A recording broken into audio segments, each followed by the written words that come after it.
ओम साई राम। श्री साई सच्चरित्र अध्याय 14 भाग 4। बाबा की दक्षिणा लेने पर उन्हें वापस करने के अनेक प्रमाण हैं, जिनमें से 2 घटना यहाँ दी जा रही हैं।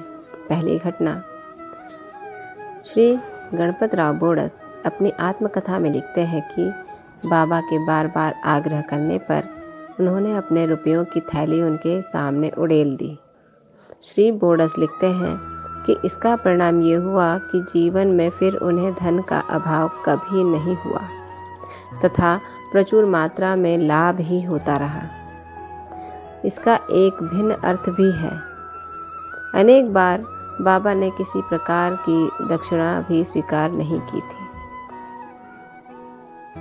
इसके 2 उदाहरण हैं। बाबा ने प्रोफेसर C.K. नार्किक से 15 रुपए दक्षिणा मांगी।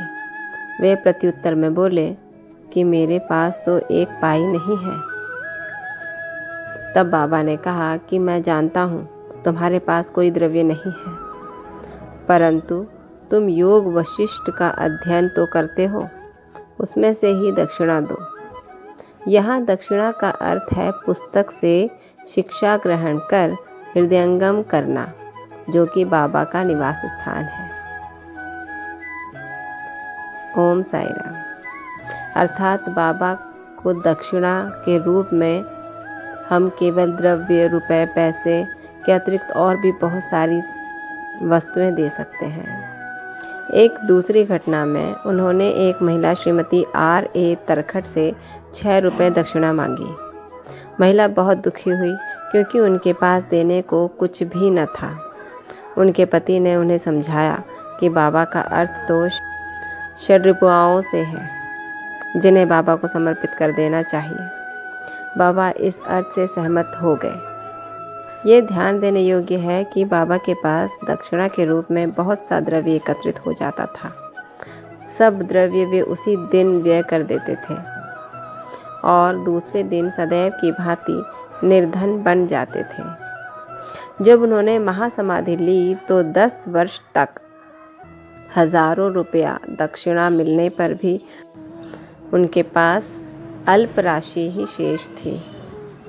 संक्षेप में, दक्षिणा लेने का मुख्य ध्येय तो भक्तों को केवल शुद्धिकरण का पाठ ही सिखाना था। ओम साई राम। अर्थात बाबा दक्षिणा लेने का अर्थ ये नहीं कि वो अपने पास इकट्ठा करते, अपने भविष्य के लिए एकत्रित करते, उसे सुख सुविधाओं से भरने के लिए उन्हें जोड़ते। ऐसा कुछ नहीं था।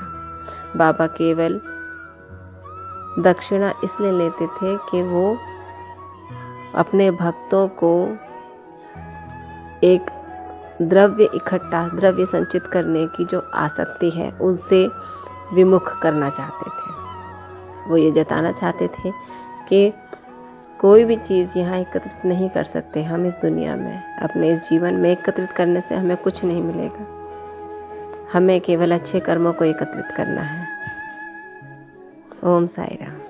इसी के साथ ये अंश यहीं समाप्त होता है। कल अध्याय 14 का भाग 5 दक्षिणा का मर्म अध्ययन होगा। तब तक ओम साई राम। बाबा आप सब पर कृपा रखें, अपना आशीर्वाद दें और आपको कष्टों से दूर रखें। ओम साई राम।